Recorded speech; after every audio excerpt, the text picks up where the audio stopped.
main-main di sini. Iyo, selamat datang kembali di Main-Main bareng Iwake di Main TV. Bukan main. Oke bro, ada satu lembaga yang semua orang di dalamnya lagi pada puyeng kepala. Apalagi kalau bukan Ditjen Pajak. Lo pasti udah pada tahu kan bro? Nah, ini bermula dari kasus pemukulan oleh Mario Dandi kepada seorang remaja sampai koma. Kasus yang menyita perhatian netizen ini akhirnya menyeret ayahnya Dandi yang juga petinggi Ditjen Pajak Rafael Alun Trisambodo alias RAT alias Red. Tikus dong. Nah, jari jemari netizen dengan lihai mengorek track record Dandi hingga Rafael yang pada akhirnya berhasil menemukan berbagai unggahan keluarga pejabat pajak tersebut. Pas banget nih, keluarga ini kayaknya emang hobi flexing alias memamerkan harta kekayaan dan berbagai kendaraan mewah mulai dari mobil sampai motor. Akibat temuan unggahan-unggahan tersebut, laporan harta kekayaan ayahnya, Rafael Alun Trisambodo, juga turut beredar di media sosial. KPK, Komisi Pemberantasan Korupsi, menuturkan jika harta kekayaan Rafael mencapai 56 miliar. Jumlah yang nggak sesuai dengan profil kekayaannya sebagai Kepala Bagian Umum Kanwil DPJ. Itu baru kabak tuh, Kepala Bagian, masih eselon 3. Punya kekayaan 56 juta. Wow.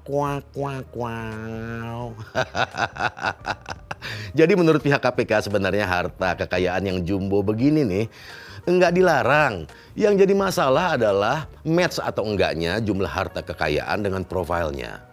Kalau profilnya match, maka nggak akan jadi masalah, Bray. Misalkan bapaknya Sultan nih, warisannya nggak akan habis 7 turunan dan lain sebagainya. Itu nggak akan jadi masalah. Tapi masalahnya di kasus Rafael ini antara aset dengan profilnya kok nggak match. Ibaratnya ya pakai kacamata kucing tapi mukanya anjing. Nah, nggak cocok tuh, berantem tuh mukanya sama kacamata. Jadi Kementerian Keuangan melalui Menteri Sri Mulyani langsung tanggap memberikan respon untuk masalah ini. Sri Mulyani meminta Inspektorat Jenderal Kementerian Keuangan untuk mengecek harta kekayaan yang dimiliki oleh Rafael Alun Trisambodo. Rafael Alun Trisambodo juga dicopot langsung dari tugas dan jabatannya. Pencopotan Rafael didasarkan pada pasal 31 Peraturan Pemerintah mengenai disiplin pegawai negeri sipil. Rafael dinilai telah mencoreng integritas Kementerian Keuangan yang selalu berupaya untuk bekerja secara jujur. Iya nggak sih? Capek nih ada pihak lain yang udah kerja bersih-bersih, pengen jujur, kelihatan nyaman, aman, dan memberikan pelayanan. Tapi kalau di dalamnya ada duri dalam daging, ya mesti dibuang. Jika disangkut pautkan dengan berita yang sedang ramai saat ini, sebenarnya gaji dan income PNS Kemenkeu ini relatif lebih tinggi dibandingkan dengan PNS di kementerian lainnya. Sepertinya nih contohnya nih, gaji Rafael yang mencapai 80 juta rupiah per bulan. Padahal cuma menduduki eselon 3. Sebenarnya itu cukup besar meskipun tak sebegitu besar untuk membiayai gaya hidupnya yang hedon yang sering dipamerkan sejauh ini. Nah ini Sri Mulyani sendiri selama ini dikenal sebagai sosok birokrat yang bersih dan punya rekam jejak reformasi birokrasi yang bagus. Semoga sih tajinya masih tetap kelihatan buat ngeberesin masalah ini.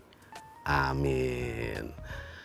Sejauh ini kita ngelihat langkahnya cukup oke ya. Nih pertama, langkahnya Sri Mulyani ini langsung ngerespon kasus pemukulan David oleh Mario Dandi lewat akun Instagramnya.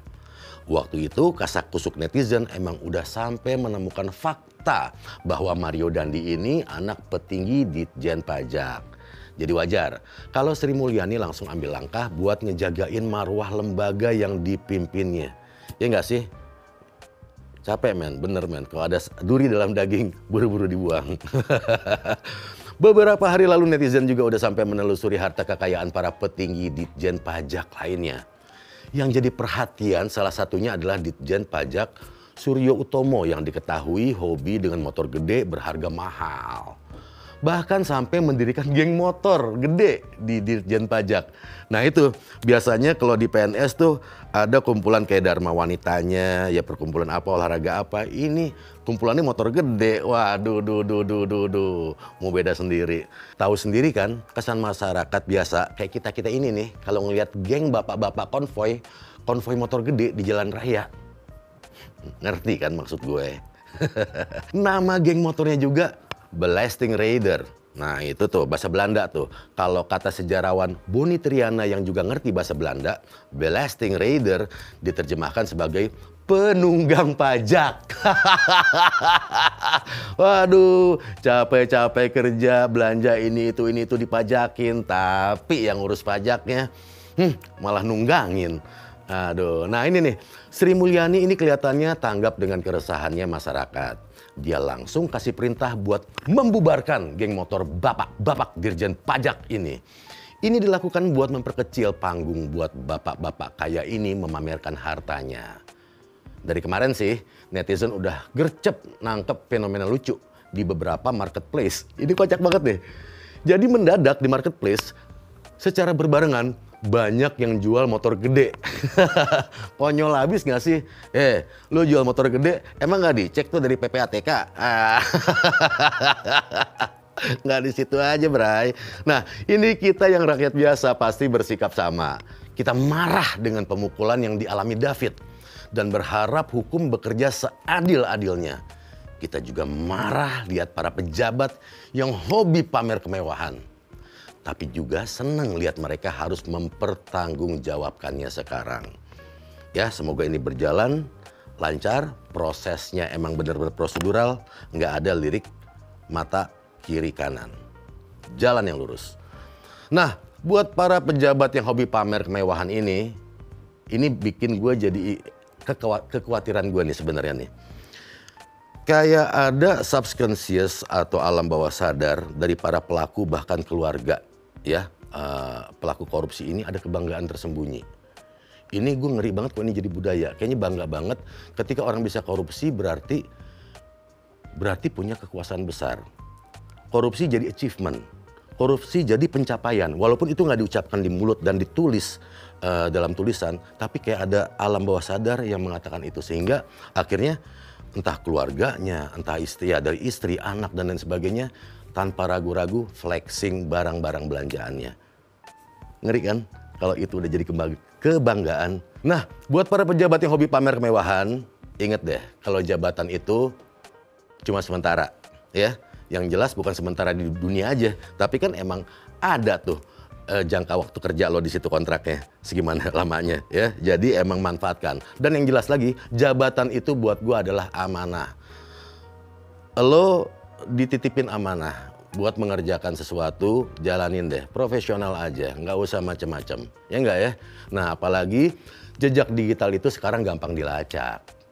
Sementara netizen itu ingatan kolektifnya bisa jauh lebih panjang dari usia jabatan lo semua.